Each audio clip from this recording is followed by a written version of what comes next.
Gearheads, thanks for tuning in. On this episode of Dance Garage, Dan actually upgraded the lights in the shop to these cool LED lights. Let's see how they look. Oh, wait, that's actually kind of cool. Well, let's find out more. Hey Dan, run that intro.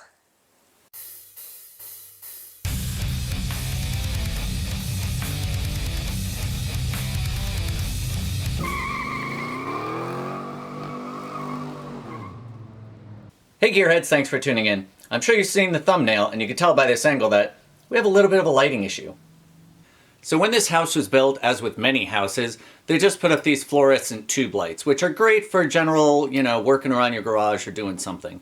Filming, not so much, need a little bit of extra light for that. And also seeing what you're trying to do when you're working on the car, inside the car, under the car, or under the hood. That's always been a problem. That's why we have so many flashlights. But I've decided that I need better lighting in here to see. So check out what we got.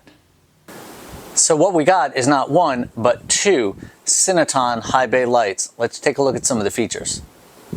So as I said, these are the Cinoton LED high bay light. It's the IO series lights. They are 160 watts, which equals 24,000 lumens. They're 5,000 Kelvin, if you care and know what that means. You get a 5-year warranty on these things and feature a US plug and a safety chain for installation. So these things are going to install really easily. You don't even need to be an electrician. You just plug it into an outlet. It's a 5.9 foot cable, so almost 6 foot. So you should be able to plug these things in anywhere you need them.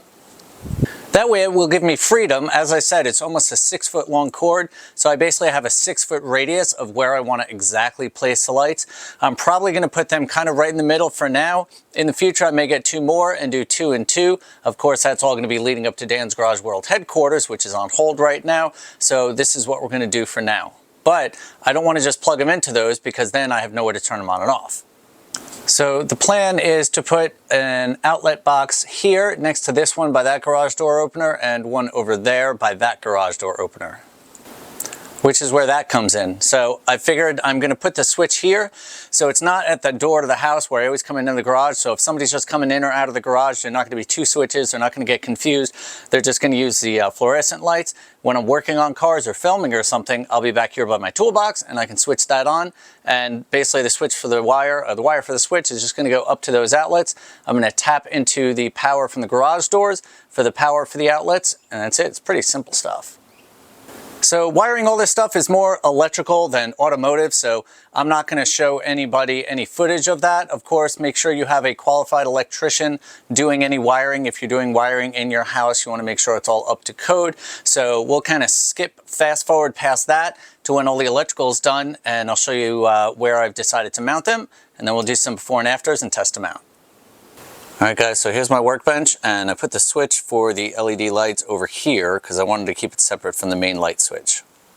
So this is the first side where I tied the power from the garage door opener circuit because there's not much on there, so that's what the power is coming from. And I put the word switch on the receptacle so when I leave and take these lights with me, people know that the switch operates these receptacles. So let's do a quick unboxing. Honestly, I've already had these out. They were covered in plastic and protected. But look at all those LEDs. Doesn't look like much now, but when this thing's plugged in, it's going to be crazy. This is a metal housing. It's got all these fins for heat dissipation, even though these things don't really put out much heat. And then you have the wire, which is ready to plug in. And then you also have this other wire, which you can connect this to a dimmer switch. It's just dimmer positive and dimmer negative. So dimmer light down, light up, and you can hook that to any kind of dimmer switch, I guess. A switch, maybe a wireless thing, I don't know. And then for mounting, we have this, which is threaded, and you have this safety. So you basically get this with it. So that's a handy little hook. So you just screw that in. Once it's in and hung, you got this safety screw that goes in here to make sure in case your house lifts up off the ground or something bumps, it's not going to go anywhere. And then they also give you a safety wire with a couple of these clippy guys. So you can run the safety wire up through here to make sure if anything happens with however you put it up, then it won't fall down and hurt anybody.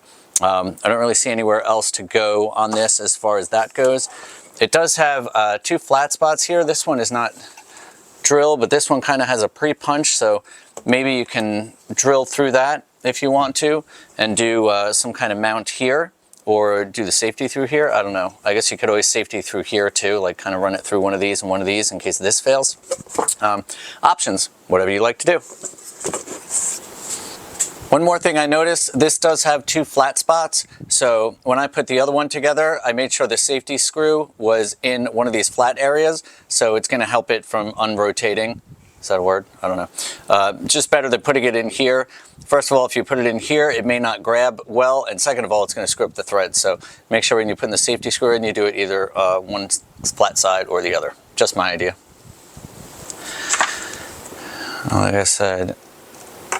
I said, when you back this out enough, you can screw this guy in and shouldn't have any problems with that, like me. But once that gets going, that's not it. There we go. Once you get it lined up right, this should screw in all the way. If you're having trouble screwing it in, just back off on this a little bit more. Remember, those flat sides are either side of here. So we'll screw it all the way down. And that's where it wants to stop. So we'll just back it off to this flat spot and we'll tighten up this set screw. And you can double check that as you're tightening it to make sure this is moving less and less. And when you're done with that, that should tighten that, and that's not going to unscrew. Then we are going to take this out for my purposes. And I'll show you, I have one other piece here so I can show you. Basically what I did is I had this angle steel. And you can get these from any hardware store, Home Depot, Lowe's, they always have this. And what I did is I just drilled out one side big enough for the hook to fit in. So basically it goes up like that, and I just have this screwed to the ceiling. So screw that up, and screwed up, and then hang it on there. We're gonna put the screw back in, so that'll safety 1, and then the wire will be safety number 2. And here's the first light mounted. And here's what it looks like. So I got the second circuit. So the one on the right, the plug there is for my garage door opener. So that's always constantly on. And the other receptacle there is going to be for the lights with the switch.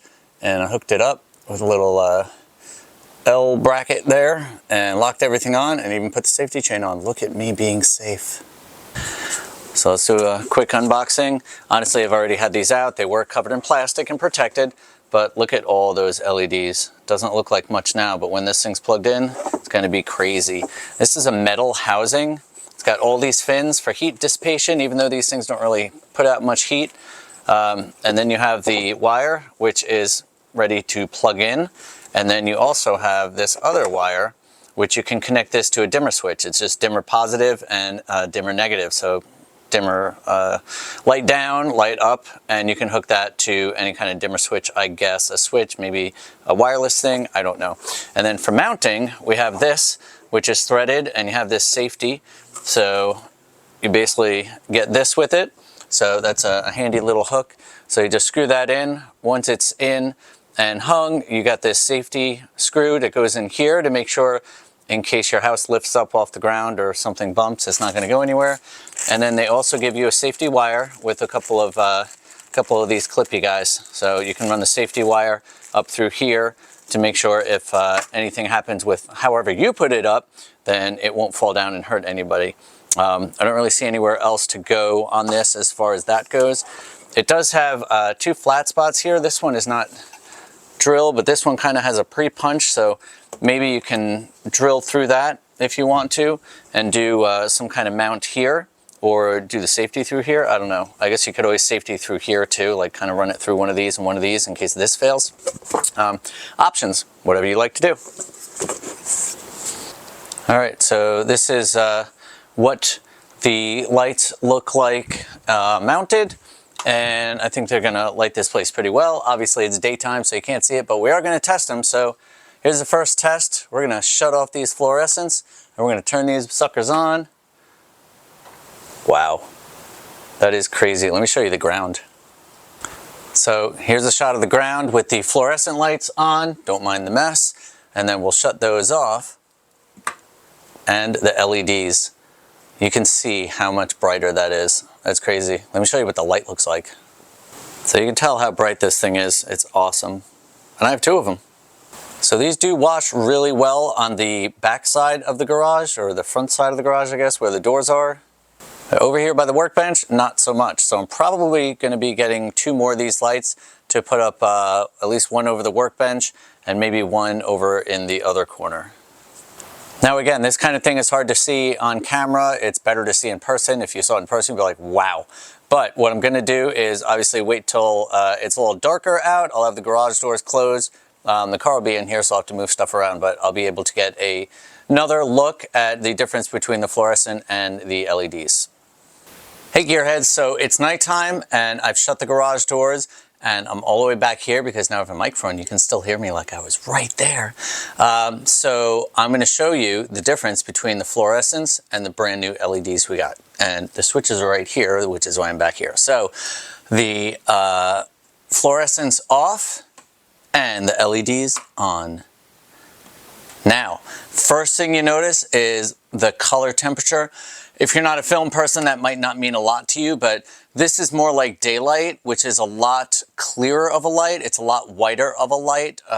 Color temperature is the color it is. So the lower the color temperature, the more yellow it is. The higher the color temperature, it's more like the sun, more like white, pure, bright daylight. So these are not only pure, bright daylight, but they are a lot brighter. I can't even look at these lights. It hurts my eyes.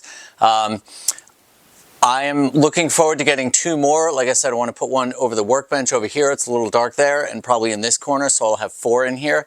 These are high bay lights, so what that means is the higher up they are, the wider their spread becomes. Of course, you have a spread and they're LEDs, so it's kind of direct. So keep that in mind. You may need side lights. A lot of shops do that for body work and stuff. But as far as general shop lights, these things are amazing. Let's see the before and after again. Let's see if I can do this. All right, ready? So before, you see how yellow that is and how it's kind of dim. It almost makes you look like you're in a fog. And then after, and these lights are holy crow. These are awesome. So if you're on TikTok, go check out my TikTok. I will have a video up on these lights, and I believe it'll be on my TikTok shop. There may possibly be a discount or some kind of like deal if you get it through my TikTok shop. Otherwise, if you'd like to order some of these lights, I will put a link down below in the description. And I am really going to enjoy having these lights, and I'm definitely getting more. So until next time, thanks for watching. Stay positive and keep on wrenching.